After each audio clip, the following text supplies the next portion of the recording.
So mga tol, hindi pa nga po nagaganap ang laban ni Naoya Inoue versus Junto Nakatani. Nagpakita na ng interest kay Naoya Inoue ang isa ding pound for pound fighter na si Jesse Bam Rodriguez. Matatandaan nga mga tol na sinabi ni Bam Rodriguez na pagkatapos umano ng laban niya sa June 13 kontra dito sa kampiyon ng Bantam na si WBA Bantamweight World Champion Antonio Vargas, babalik daw siya muli sa Super Flyweight para maging undisputed world champion. Pero mukhang isasantabi po ni Bam Rodriguez ang pagbaba ng timbang kapag nag-offer sa kanya si Naoya Inoue na maglaban sila. Sinabi po kasi ni Bam Rodriguez mga tol na kapag nag-offer daw sa kanya si Inoue, tatanggapin daw niya agad at ready daw siya. Nito nga lang din pong nakaraang araw mga tol, binunyag na din ni Eddie Hearn ang nagpo-promote sa mga laban ni Bam Rodriguez na may preliminary negotiations na daw sila ng Team Inoue. So kapag nagkasundo mga tol ang magkabilang kampo, baka Inoue versus Bam Rodriguez na ang sunod na maglaban. Pero sa ngayon mga tol, may kanya-kanya pa silang laban. Kailangan mo na talunin ni Inoue si Junto Nakatani sa May 2, habang kailangan naman talunin ni Bam Rodriguez itong si Antonio Vargas sa June 13. Sa kabilang banda naman mga tol,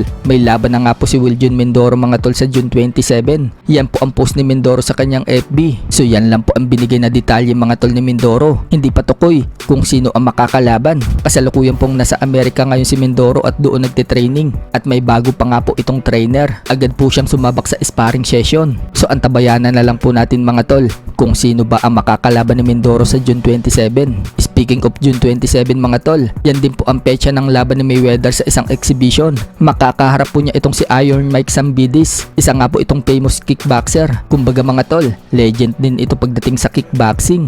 Lumaban na din po ito ng professional boxing ng isang beses taong 2019 at naipanalo niya yung laban. Pati sa bare knuckle mga tol, lumaban na din ito.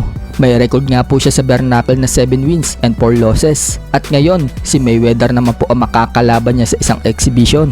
Sa iba pang balita mga tol, napag-alaman po natin na nagkakaroon ngayon ng negosasyon sa pagitan ni Coach Jason Casimero at Pau Salud o Paukas Sports na maglaban sila sa boxing. Sa inilabas po kasing poster mga tol ng Jason Casimero versus Pau Salud, may nakalagay po dyan na June 15 ang laban. So palag po itong si Paukas kay Jason Casimero. Basta mag-send lang daw ang Team Casimero ng kontrata. Ika pa ni Paukas, pangalawang beses na daw yan. Kaya sana matuloy na daw ang laban nila ni Jason. Parang Casimero versus Nery din daw ang mangyayari sa laban na yan. Gagayahin daw ni Paukas si Cuadro Alas. Uubusin daw nito agad yung lakas niya sa first round para daw manakaut niya itong si Jason. Nang sa ganon, matauwa na daw si Jason Casimero at magbati na daw sila.